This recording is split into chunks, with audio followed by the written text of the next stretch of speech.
আসসালামু আলাইকুম। আজকে আমি আপনাদেরকে একটা ভালো একটা পরামর্শ দিব।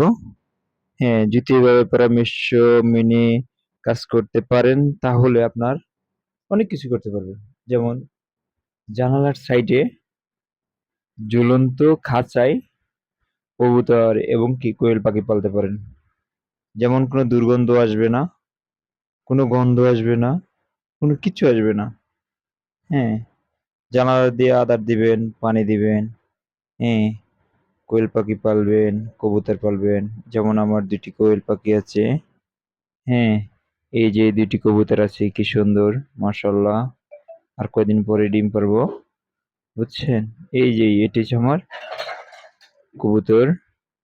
হ্যাঁ, মাদি কবুতর আর ওইটা হচ্ছে আমার নর কবুতর। মানে মাদি হলো মেয়ে কবুতর, আর নর হলো পুরুষ কবুতর।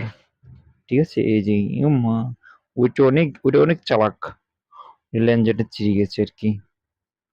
কবুতরটা অনেক চালাক, ওটা অনেক ঠোঁট দেয়। হ্যাঁ, অনেক জিদ। দোনোজনের জিদ আছে। বুঝছেন? ঠিক আছে ভাই। আমার এই পরামর্শ আপনারা যদি মেনে ভালো লাগলে করবেন, ভালো না লাগলে পরামর্শ কি করব লাইক দিবেন, শেয়ার করে দিবেন।